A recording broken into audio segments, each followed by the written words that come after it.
और ये जो 2100 वाला जो इनका जो इन्होंने एक शगुफा फेंका है, ये भी टोटल फेक है। इन्होंने ना पंजाब में कुछ किया, जो पीछे जब लोकसभा के चुनाव उन्होंने 1000 रुपये का शगुफा फेंका था उसमें भी कुछ नहीं हुआ। झूठ का पुलिंदा है। जिन लोगों की पेंशन लगी हुई थी उनकी पेंशन 9 महीने से नहीं आई पीछे से, अभी 1-2 महीने से यानी चालू हुई है। कूड़े के जो ढेर, जिन्होंने एक कसम खाई थी कि हमारी सरकार आने के बाद कूड़े के ढेर जो है खत्म हो जाएंगे, पहाड़ लगे हुए थे, वो क्या खत्म हो गए। उन्होंने कहा था फ्री वाईफाई मिलेगा। क्या फ्री वाईफाई मिल रहा है? यदि आप जाएंगे ना किसी मोहल्ला क्लिनिक में, ना वहाँ किसी के डॉक्टर का नाम होगा, उसकी क्या डिग्री है ये पता नहीं है, अंदर आरएमपी बैठे हैं, कौन बैठा है किसी को कोई पता नहीं। जो मार्शल डीटीसी बसों में लगाने के लिए गए थे उनकी तो ये तनख्वाह नहीं दे पाए, उनको निकालना पड़ा।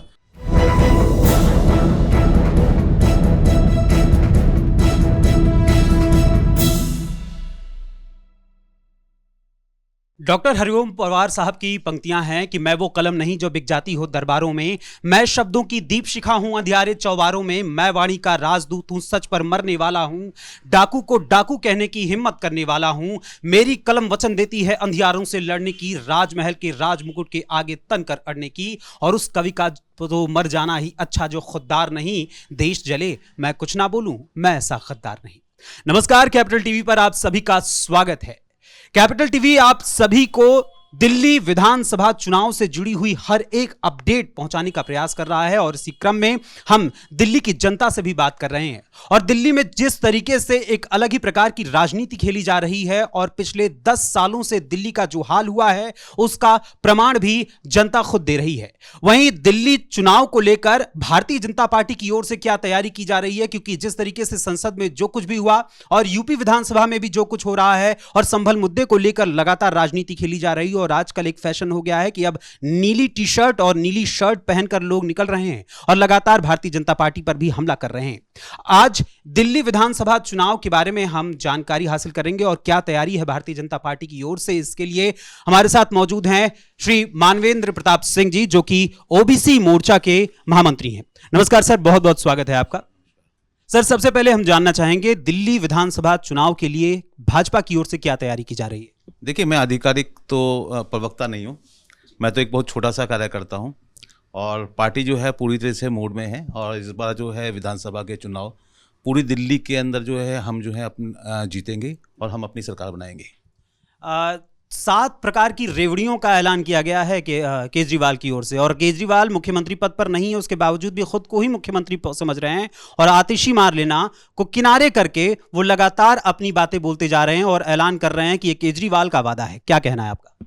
देखिए, वो तो झूठ की एक पुलिंदा है, और मैं तो ये देखता हूँ कि पता नहीं वो भगवान ने उन्हें किस ढंग से बनाया है कि झूठ पे झूठ इस ढंग से बोलते हैं कि लोग उनके हर बार झांसे में आ जा रहे हैं। और यदि आप पीछे से देखेंगे, चाहे वो जमुना जी का मुद्दा है, चुनाव से पहले हर बार कहते हैं कि भाई मैं जमुना जी साफ़ करवा दूंगा, और यदि जमुना जी साफ़ नहीं करवा पाऊँ तो जो है मेरे को अगली बार जो है वोट ना दे दें। तो जो पूर्वांचल के खिलाफ, पूर्वांचल के लोगों के साथ जो धोखा देते हुए आ रहे हैं, तो ये भी आप देखिए कि पूर्वांचल के लोगों को किस ढंग से धोखा दे रहे हैं। बड़े पॉलिश वे में बोलते हैं कि अभी भी फिर भी बोला है कि मैं जमुना जी साफ़ करवा दूंगा। और ये हर मुद्दे पे कहो कि आज की डेट में को पेंशन का मुद्दा लेकर पेंशन के लिए देने के लिए कह रहे हैं। आप लगा कीजिए, जिन लोगों की पेंशन लगी हुई थी उनकी पेंशन 9 महीने से नहीं आई पीछे से, अभी 1-2 महीने से यानी चालू हुई है। तो ये एक तरह का ना एक झांसा है। और आजकल वो कार्ड बांट रहे हैं, छोटे छोटे कार्ड बांट रहे हैं कि भाई गारंटी है। आप एक चीज़ बताइए कि 80,000 का जिस ढंग से इन्होंने धोखा दे के जो भी 80,000 की अभी रजिस्ट्रेशन हुआ था ई डिस्ट्रिक्ट पे, तो ये वाली जो स्कीम है क्यों नहीं गवर्नमेंट जो है वो इन्हीं की है, ई डिस्ट्रिक्ट की साइड भी इन्हीं की है, इन्हीं के अंडर में आती है, तो उस पर क्यों नहीं खोल देते पोर्टल का। लेकिन ये क्या है कि एक तरीके से सिर्फ धोखा देने वाली बात कर रहे हैं। वो किसी भी तरह से चाहते हैं कि दिल्ली में जो है इनकी आम आदमी पार्टी की जो है सरकार बन जाए। लेकिन इस बार जनता पूरी तरह से इनके एक एक नस से वाकिफ़ हो चुकी है। इनको इस बार वोट नहीं दी जा रही है। इनकी जो है कई कैंडिडेटों की, कई विधानसभाओं की इनकी जमानत जो है जब्त होने जा रही है, और भारतीय जनता पार्टी निश्चित तौर पे यहाँ पे अपनी सरकार बनाएगी। इस समय जैसे आज की हम बात करें तो उन्होंने डीडीए फ्लैट्स में अभी मुफ्त पानी की व्यवस्था की शुरुआत की है। कहा है उन्होंने कि 24 घंटे हम साफ पानी पूरी दिल्ली को देंगे, और पिछले 10 सालों से यही वादा लगातार चलता चला आ रहा है। और अब इनका कहना है कि अब दिल्ली वालों को साफ पानी मिलना शुरू होगा। चुनाव से ठीक पहले ही उन्हें साफ पानी की याद आ गई, लेकिन पिछले 10 सालों तक जब बार बार जनता ये आरोप लगाती रही थी तो उस दौरान इनको कोई पानी की याद नहीं आई। नलों से लोगों के गंदा पानी निकल रहा है, उसके बारे में आपका क्या कहना, जो अभी केजरीवाल ने फिर से शुरू किया है? देखो, जनता को ये तय अपना आप करना पड़ेगा कि ये व्यक्ति विश्वास योग्य है या नहीं है। कूड़े के जो ढेर, जिन्होंने एक कसम खाई थी कि हमारी सरकार आने के बाद कूड़े के ढेर जो है खत्म हो जाएंगे, पहाड़ लगे हुए थे, वो क्या खत्म हो गए? क्या जो पॉल्यूशन है, जिस ढंग से जो है इन्होंने कहा था कि हम पॉल्यूशन को कंट्रोल कर लेंगे, और जो पराली के ऊपर जो इन्होंने बड़े भाषण दिए थे 600 करोड़ का जिन्होंने इन्होंने ऐड किया था, तो क्या पॉल्यूशन खत्म हो गया? उन्होंने पॉल्यूशन को खत्म करने के लिए क्या किया? या यमुना जी में जिस ढंग से वो नाला बनी हुई है, यदि कोई बंदा नहा ले तो 3-4 दिन तक हम जो है बंदा बीमार पड़ा रहेगा। तो हमारे जो है, हाँ, हमारे जो अध्यक्ष हैं दिल्ली के, श्री वीरेंद्र सिंह जी जो वहाँ पे नहाए थे, उन्होंने आमंत्रण दिया था अरविंद केजरीवाल को, आतिशी मरलेना को, आए। जब वो नहाए तो नहाने के बाद 3 दिन तक वो बीमार रहे। तो ये सोचिए कि इस ढंग से जो है यमुना जी गंदगी है, वो किस मुद्दे पे जो इन्होंने किए हैं वो किस पे पूरे उतरे हैं, और यदि पूरे उतरे हैं तो जनता अपना आप जवाब देगी इस बार विधानसभा के अंदर। जिस तरीके से अभी इस समय बाबा साहेब डॉक्टर भीमराव अंबेडकर का मुद्दा उठा है संसद में, उसके बाद अरविंद केजरीवाल के साथ पीडीए की नीति के तहत जो विधानसभा में चुनाव हुआ था, और उसके अलावा लोकसभा के चुनाव के दौरान भी अखिलेश यादव जो लगातार यूपी में एक्टिव रहे, यहाँ पर दिल्ली में भी वो कांग्रेस की बजाय अब केजरीवाल समाजवादी पार्टी का साथ ले रहे हैं। तो ऐसे में आप किस दृष्टि से देखते हैं, क्योंकि चूंकि आप ओबीसी मोर्चा से भी जुड़े हुए हैं और अखिलेश यादव पीडीए का जो अपना नारा देते हैं, उसको किस तरीके से दिल्ली की राजनीति से जोड़ा जाए? देखिए, यहाँ पे हमारी जो दिल्ली में है, यहाँ पे जातिगत तौर पे जो है वोटें नहीं डलती। ये यहाँ की जो है जनता जो है बहुत ही बुद्धिमान है, वो किसी तरह से किसी भी बहकावे में नहीं आने वाली है। तो आप इस चीज़ को छोड़ दें, वो किसी भी तरीके से लोगों को भटकाने का राजनीति जो उनके ऊपर इस समय जो है आरोप लग रहे हैं, वो उससे लोगों का जो है ध्यान को भटकाना चाहते हैं। बाबा साहेब को लेकर जो बार बार आरोप लगाए जा रहे हैं, उसके बारे में क्या कहना है? क्योंकि एक अब फैशन बन चुका है, अब एक ट्रेंड की तरीके से जब काशीराम राजनीति में एंट्री हुई थी उनकी, उस दौरान से बाबा साहेब का नाम लेकर राजनीति खेलने का प्रक्रम शुरू हुआ था, और अब फिर से वही प्रक्रम अपनाया जा रहा है। तो इसको किस नजरिए से भारतीय जनता पार्टी देखती है? देखिए, कोई भी पार्टी हो, यदि आप इतिहास उठा के देखेंगे तो आरक्षण का जो एससी और ओबीसी को मिलना चाहिए था, उसका जो विरोध करने वाली वो कांग्रेस ही थी। बाबा साहब अम्बेडकर को के खिलाफ चुनाव लड़ाने वाली कांग्रेस ही थी। ये भारतीय जनता पार्टी थी जिसने उन्होंने जो है पद्म विभूषण से उन्हें नवाजा। तो ये पार्टी जो है हमेशा भीमराव अंबेडकर के लिए जो है हमेशा नतमस्तक रही है, जो उनका कंट्रीब्यूशन हमारे जो है भारत की तरफ रहा है, संविधान की तरह। चूंकि अब मैं पार्टी के तौर पे नहीं, एक दिल्ली के नागरिक के तौर पर आपसे जानना चाहता हूं कि आपके मोहल्ले में जो क्लिनिक की व्यवस्था बार बार कही जाती है कि मुफ्त हम चिकित्सा देंगे, लोगों को मुफ्त पानी देंगे, मुफ्त बिजली देंगे, एक नागरिक के तौर पर क्या आप इन सभी चीज़ों को प्राप्त कर पा रहे हैं?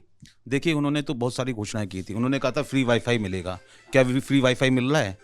और आप इतना बड़ा धांधली है जो आम आदमी पार्टी का जो मोहल्ला क्लिनिक है, उसके अंदर आपको जो है आपका क्या इलाज चल रहा है उसका कागज पे कोई वो नहीं है, सिर्फ उनका जो है मैनुअल है। आपको क्या ट्रीटमेंट दिया जा रहा है वो पता नहीं है। आपके नाम के ऊपर कितना जो है डायग्नोस्टिक टेस्ट के नाम पे वो खा जा रहे हैं, आपको पता नहीं है। ना पेशेंट को पता है कि उसका क्या इलाज जा रहा है। खुदा ना खास्ता पेशेंट को जो जा रहा है उसको कुछ हो जाए और वो क्या बताएगा कि मुझे ट्रीटमेंट क्या मिला, पता चला उसकी मौत ही हो गई उनके ट्रीटमेंट मोहल्ला क्लिनिक की वजह से। और वहाँ पे लोग इक्विप्ड हैं। यदि आप जाएंगे ना किसी मोहल्ला क्लिनिक में, ना वहाँ किसी के डॉक्टर का नाम होगा, उसकी क्या डिग्री है ये पता नहीं है, अंदर आरएमपी बैठे हैं, कौन बैठा है किसी को कोई पता नहीं है। चाहे वो मार्शल हैं जो कह रहे थे ना हम जो है मोहल्ले के अंदर भी मार्शल लगाएंगे, कहाँ है? जो मार्शल डीटीसी बसों में लगाने के लिए गए थे उनकी तो ये तनख्वाह नहीं दे पाए, उनको निकालना पड़ा। तो ये तो हमेशा ना इतने पॉलिश वे में ये झूठ बोलते हैं।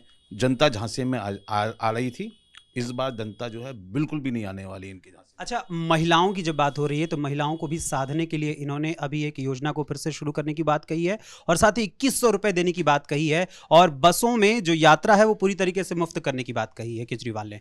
इसके बारे में क्या कहना है? क्या ये आधी आबादी को पीएम मोदी की तरीके से ही साधने के कार्य में जो लगे हुए हैं, क्या इनको कुछ भी सफलता मिलने की उम्मीद है? देखिए, यदि महिलाओं को साधना चाहते हैं ये, तो इनको स्किल डेवलपमेंट में उनको अपने पैरों पे खड़े होने की ऐसी स्कीम लेके आनी चाहिए कि महिलाएं हमारी दिल्ली की अपने पैरों पे खड़े हो जाएं। वो आश्रित बनाना चाहती हैं पेंशन के ऊपर। और ये जो 2100 वाला जो इनका जो इन्होंने एक वो फेंका है, शगुफा फेंका है, ये भी टोटल फेक है। इन्होंने ना पंजाब में कुछ किया, जो पीछे जब लोकसभा के चुनाव उन्होंने 1000 रुपये का शगुफा फेंका था उसमें भी कुछ नहीं हुआ। झूठ का पुलिंदा है, कुछ भी नहीं होगा, ये दे नहीं पाएंगे। कुछ ऐसी स्कीम जो डीटीसी नहीं चला पा रहे, जो बसें नहीं खरीद पा रहे, डीटीसी की बसें आपने देखी हुई खराब हुई हुई आपको जो है सड़कों पे मिल जाएंगी। जो मेंटेनेंस कर पाया, ये व्यक्ति दिल्ली के अंदर पूरी तरह से फेल हो चुका है। इस बार पार्टी जनता पूरी तरह से मूड में है कि इसको जो है इस बार जो है इनकी सरकार को पलटे। बहुत बहुत धन्यवाद आपका। जिस तरीके से बार बार यह दावा किया जाता है कि पंजाब में भी अरविंद केजरीवाल की आम आदमी पार्टी की सरकार है और दिल्ली में भी सरकार है और प्रदूषण पर सबसे ज्यादा रोक लगाने के ये दावे करते हैं, और उसी पंजाब में पराली जलाने के लिए सैटेलाइट्स को भी धोखा देने के लिए लगातार उन किसानों को एक नया निर्देश दिया गया था कि आप पराली को एक ऐसे समय पर जलाइए जिस समय सैटेलाइट आपके क्षेत्र को निगरानी नहीं रख पाता है। और उसी के क्रम में जब वैज्ञानिकों ने उसका खुलासा किया था तो सारा सच सामने आया था, जिससे पता चला था कि पराली जलाने का सिलसिला अभी भी पंजाब में लगातार जारी है, जिसकी वजह से दिल्ली का AQI 500 से ऊपर पहुंच गया था। कई जगहों पर तो 999 के आसपास पहुंचा हुआ था। और ऐसी परिस्थिति में दिल्ली वालों की क्या हाल है ये आप बखूबी समझ सकते हैं उन्हीं की जुबान से। फिलहाल अभी के लिए कैपिटल टीवी में बस इतना ही। दिल्ली के और भी हालात को आपसे रूबरू करवाते रहेंगे, इसी वादे के साथ मुझे अनुमति दीजिए। कैमरा पर्सन रवि के साथ मैं अखिलेश पांडे, दिल्ली।